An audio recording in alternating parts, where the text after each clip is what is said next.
President Biden has made a fresh and urgent appeal tonight for Americans to get vaccinated against COVID-19. He's also put some 2.7 million federal workers on notice. They now have a big decision to make about getting their shots. White House correspondent Yamiche Alcindor begins our coverage. Today at the White House, President Biden announced that all federal employees and contractors are required to be vaccinated against COVID or undergo weekly testing. Masking is one defense against the spread of COVID-19.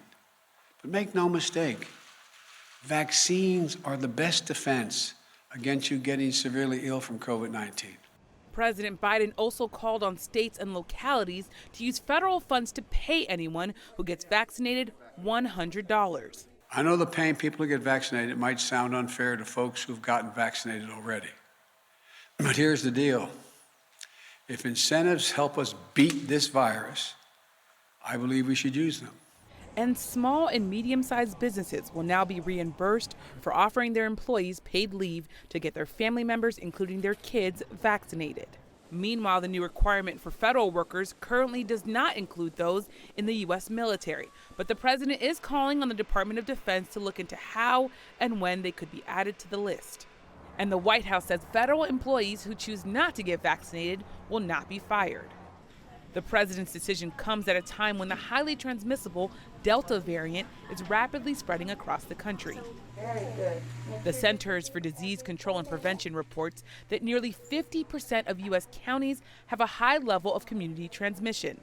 That means more than 100 new cases per 100,000 people in the past 7 days. And on Tuesday, the CDC updated its mask-wearing guidelines, including for those who are fully vaccinated.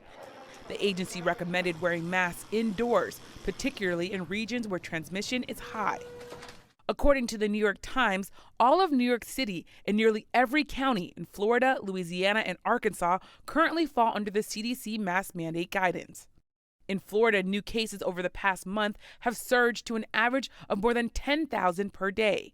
In Louisiana, daily infections over the course of 2 weeks are now over 3,000, and hospitalizations have increased by 180%.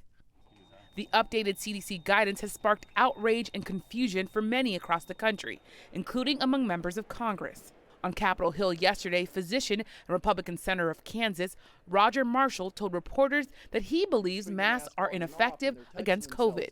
In a perfect world, if you lived in a vacuum, maybe the mask would help some. But there's certainly no benefit that I can see once you've had the vaccine or if you've had the virus. I think that there's certainly some downsides to them. There's psychological problems that they create, especially for our children and our senior citizens.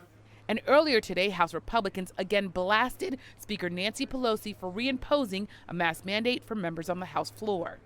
Minority Leader Kevin McCarthy. Every time the CDC releases new guidance, not only does it contradict information they have already released, but it punishes Americans who've already done everything they were asked to do. They were told to be vaccinated. They wouldn't have to wear a mask.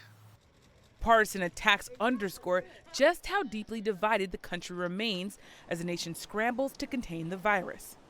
For the PBS NewsHour, I'm Yamiche Alcindor.